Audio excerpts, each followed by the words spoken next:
Hi there, I'm Olle Ekman. I do the vocals for Death Death.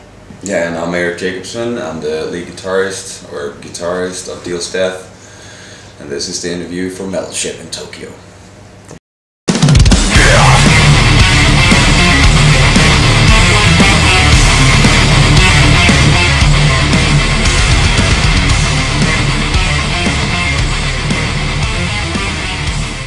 With me attending a college in Sweden called Boomtown, and there I met with some guys that are now in Sabaton, big Swedish heavy metal band, and yeah, we started jamming, and I had some music written, but didn't have anyone to play the songs with, and through this college we started to like jam and play the songs, and as time progressed I started writing more heavy music, like melodic death and all that stuff, and the Sabaton guys had more and more stuff to do with their own band, so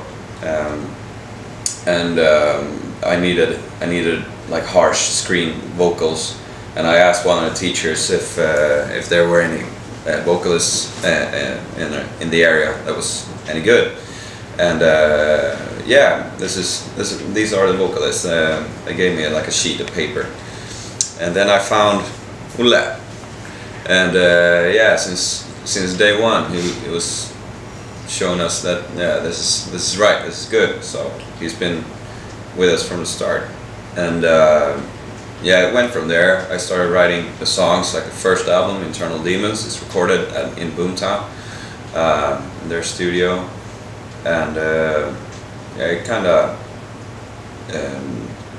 like started when we took the exam at Boomtown. It was like with a symphony orchestra in the background, and yeah, we played the songs, and it was the first live appearance, like with Death Death. So yeah, that was where it started. And then I moved back to Gothenburg, and we had a lineup change. But since then, it's been pretty much the same lineup, and we're here. The first lineup change was yeah, between students at Boomtown, and then when I moved back to Gothenburg, Olle was the only original member left. So yeah, we changed the lineup then. And then our bass player got kids, so we had to exchange him as well. But we had the same lineup for 3 years now, I think. Yeah, I live in Gothenburg. It's my hometown, and I moved like 50 Swedish miles up north just to attend this college. And then when the school period was over, I had to move back. So yeah, that's why I moved back. I've been living in Gothenburg for 5 years now. Summer of 2009. Yeah. I like really decided to give it a shot. Like seriously, let's try. Let at least try. So then the ads were saying that yeah, this is a serious commitment. Personally found it. I mean, I can't even believe we're in Japan right now. I feel like I never got this feeling of yeah, I made it. You know, it's being a band is you're never satisfied.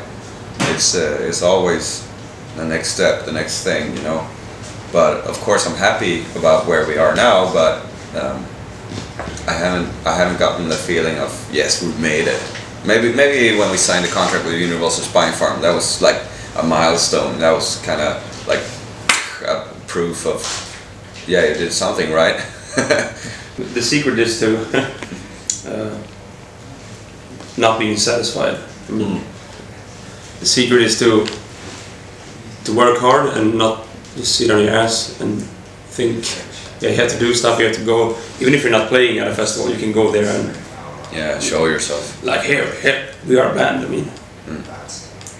Yeah, exactly. I mean, and it's just like all the small things you need. I mean, you can get so much by talking to the right people and just like be polite, be happy, be like put yourself in a working situation. Even if you're like at a bar drinking beer, you know, you have to seize every moment. You know, you can't let your guard down once. So I at least work like that. I always try to get something out of a situation where I know that there are people like VIPs arranging some festival or owning something or blah blah blah. I don't know. So I always try to make something out of a situation. In Sweden, where I live, in the middle of Sweden, in Falun, there's a lot of bands. Sabaton is from Falun, and so we know Sabaton knows Peter Tekprian. So then, basically, friends of Sabaton knows him too. And Jonas Kjellgren, I know him from previous recordings with previous bands. And Erik met. Yeah, I met Alexander after a quick Google search, you know, and I heard that he quit Children of Bodom, and I heard that he was teaching guitar at some school in Helsinki, Finland. So I just Googled it, and I found the school, and I found him, and I called the principal, and yeah, arranged the trip over there. So. And he thought it was pretty cool, so he said yes, no problem. The Gothenburg bands, of course, like In Flames and Dark Tranquility, Haunted, At the Gates, all that stuff, you know, and yeah, of course, Children of Bodom,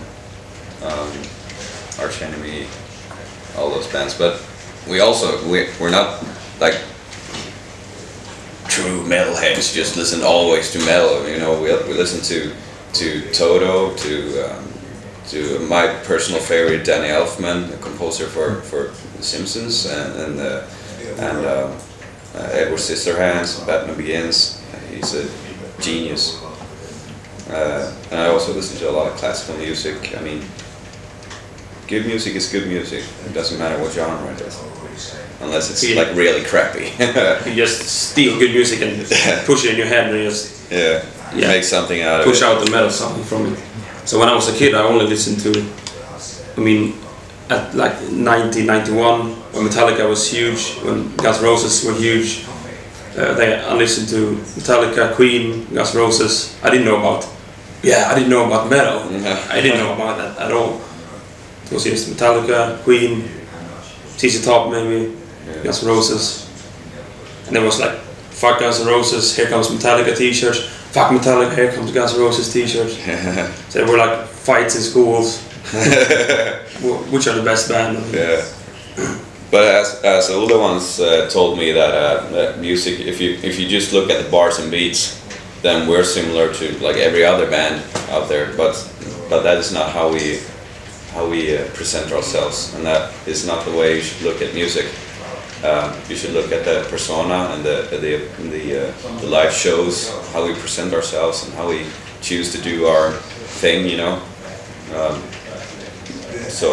Yeah, the influences are there, but we try, as every other band, like to do our own stuff. The team, motherfuckers! Keep supporting metal. Don't support other industries at all.